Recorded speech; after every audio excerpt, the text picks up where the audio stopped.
Praise లాడమ్మ. Good morning. ప్రభునేసుక్రీస్తు నామమున ఈ ఉదయకాలపు శుభవందనాలు మీ అందరికీ తెలియచెప్తున్నాను. బాగున్నారమ్మా? ఎలా ఉన్నారు? దేవునికి స్తోత్రం. ఈ ఉదయకాలమున ప్రభునేసు మీ ఇంటిని దర్శించి అని నిజమే ప్రవక్తలు మాట్లాడుతున్నారంటే తప్పకుండా ఉదయకాలంన దేవుడు మనతోటి, సేవకులు ఉదయమున మన దగ్గరికి వస్తున్నారంటే సేవకుల నోట్లో నుంచి పలికే ప్రతి మాటలు మనకి చాలా దీవెనకరంగా ఉంటాయి. అందుకేగా మనం ఉదయం లేచి దేవుని సన్నిధిని వెతుకుతూ దేవుని వాక్యమును వింటూ ఆయన్ని గనపరుస్తున్నాము. అంతేనా? ఆమేన్, హల్లెలూయా. మంచిదిరా. ఈరోజు వాగ్దానం కొరకు ఎదురు చూస్తున్నటువంటి మీ అందరి జీవితాల్లో దేవుడు గొప్ప కార్యం చేయనుగాక. ఆమేన్. మంచిది. ఇర్మియా గ్రంథము 9వ అధ్యాయము 1వ వచనాన్ని చదువుతున్నాను.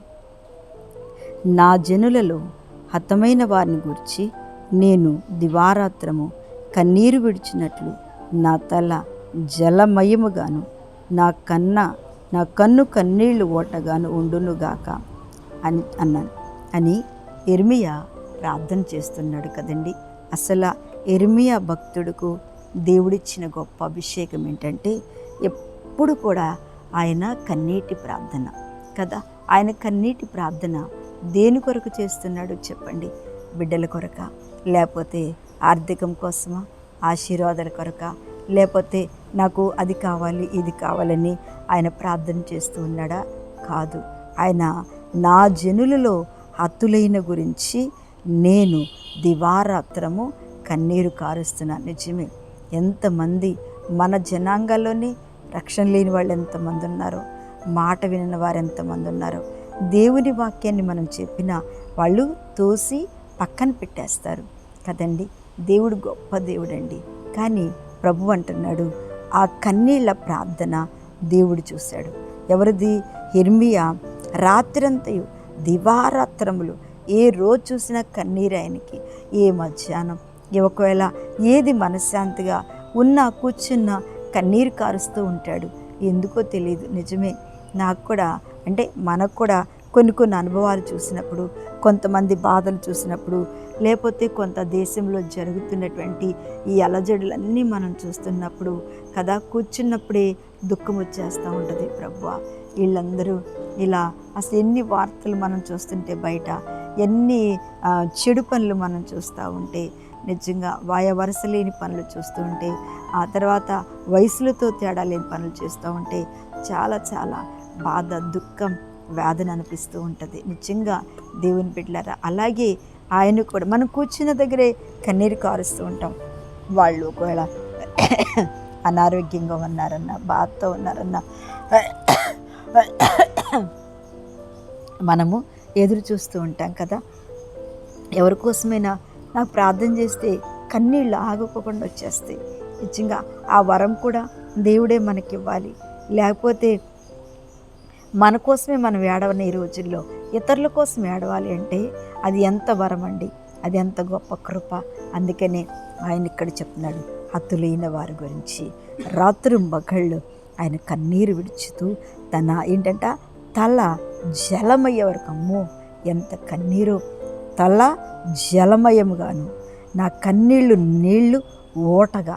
అమ్మ బాబాయ్, ఎంత కన్నీరు! అసలు దేని కొరకైన కన్నీరు. అవును, వాక్యం వింటున్న దేవుని బిడ్డలారా, నువ్వు కూడా రాత్రి పగళ్ళు ఏడుస్తూనే ఉన్నావా? నిద్రపోకుండా పట్టదు మనకి. చాలాసార్లు నిద్ర పట్టదు. చాలాసార్లు మరి ఒక్కోసారి సమస్య లేకపోయినా నిద్ర పట్టదు, ఒక్కోసారి జబ్బు లేకపోయినా నిద్ర పట్టదు, ఒక్కోసారి అన్నీ ఉన్నా కూడా నిద్రపోతూ ఉంటాం. కానీ ఈ ప్రవక్త అసలు రాత్రి పగళ్ళు ఏడుస్తూ ఉన్నాడు. అవును దేవుని బిడ్డ, నువ్వు కూడా ఏడుస్తుండొచ్చు.